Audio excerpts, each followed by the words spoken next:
Hi. Welcome up to Good afternoon. Or good morning. I'm on California time. I'm excited. I think when Craig first mentioned going to the Mountain West, the first thing that crossed most of our minds, as he discussed earlier, was the travel component. I think the travel got a lot more challenging, but we're used to doing hard things here. And the team's excited.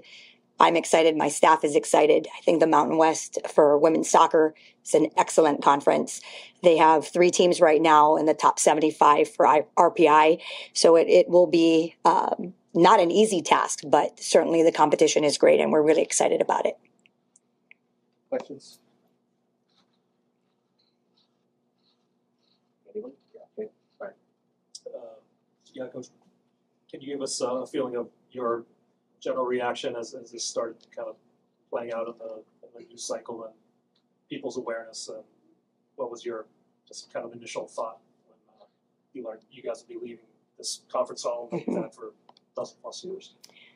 Yeah, the Big West has been home for us for a very long time, and it's been a very good soccer conference. So when all the conference realignment started happening, there was some talk already because we were already a member in football. So a lot of our colleagues asked, hey, are you guys going to just join all together? And I said, that's way above my pay grade. I don't have any comment on that. And then it was really great that Craig reached out to all of us. He got solicited input from all of the head coaches and responded to every single one of us. So he understood our concerns. We trust him to do what's best for all of us. And it was really, it was like the worst kept secret, I think, because as of yesterday and the day before, and even early last week, people started asking me what was going on. And I said, well, this is going to play out as it's going to play out, and we're just going to roll with it like we always do. But at first, I'll be very honest, I was worried about our recruiting. But this morning, I got a bunch of text messages from the Big West coaches, and they are very excited to come to our tournaments in preseason. So I think scheduling just got a little bit easier as well. Yeah, just for, you mentioned the schedule, Big West schools are excited to come for preseason. So just for the future of the program, being in Mountain West, how excited are you to get that opportunity to play kind of a new set?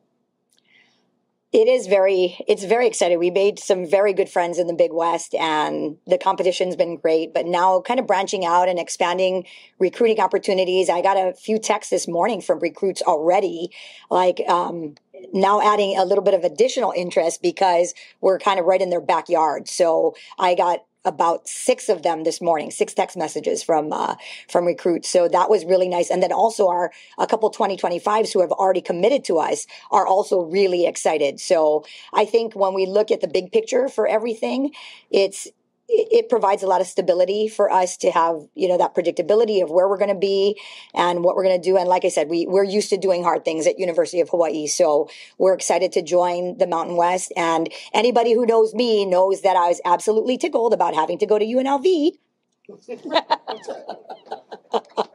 Let's go. All right. Thanks, everybody.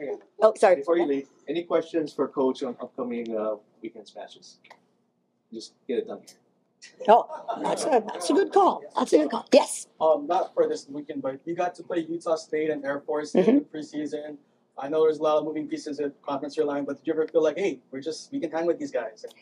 Absolutely. And I think if we had a chance to play them now, I think we'd probably look a lot different. We've done a lot of just individual and team growth since the beginning of the season. And everyone is still, we've had some challenges in the last 2 weeks with the 2 mainland flights back to back. So the legs are getting a little tired. I will admit that, but we had a very spirited practice this morning. We were right back at it. They went to class all day yesterday. So we're just kind of rolling with it. And we made the announcement to the team as well, because they had seen stuff on social media.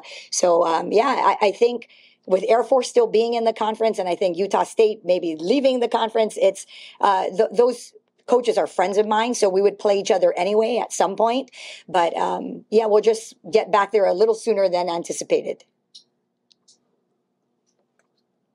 Had a pretty good stretch the last 8 So now coming back home this weekend, how important is it for you guys to make sure you handle business at home? Yeah, so we refuse to let ourselves get distracted with things that are going to happen down the road. We've been asked questions about hosting and winning, and the team has been really, really good about just staying grounded and understanding that everything can change like that. Soccer is such a crazy game. Sometimes the best team doesn't win, and it's you could take 23, 32 shots and nothing goes in. So we're well aware of where we've come from and where we're going, and we're looking forward to hosting Riverside on Sunday. It's going to be a youth match, so it's AYSO and HISA are bringing out all their kids, and I talked to Coach Tim this morning, and track and field and cross country they're going to come out, and it's just really it's nice. We're enjoying the ride, but we're definitely keeping things in perspective. Coach, can you just talk about Kennedy Justin? Obviously, 5 straight shutouts. And what she's been during this winning streak.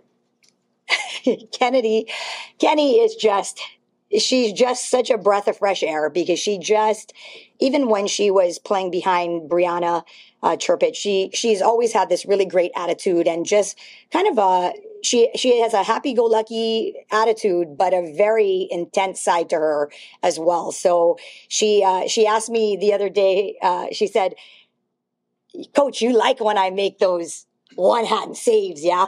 And I said, "Kennedy, I like when you make any save. Every time you make a save, it gives me a little thrill." And so we were laughing about it. And I think Kennedy has worked hard. She's been patient, and she's now getting to enjoy a little bit more experienced defense. So Kennedy is the first one to say, "I could not do any of this without these guys in front of me." So, giving the recognition to JC Jika and Eve Bleem and Alice Davidson and Zoe Park, she's really good about taking that starting defense that's had the majority of minutes of play, and really kind of lifting them and giving them the props as well. So I'm very, very proud of her. Good. All right. Thank you. Thanks, Coach.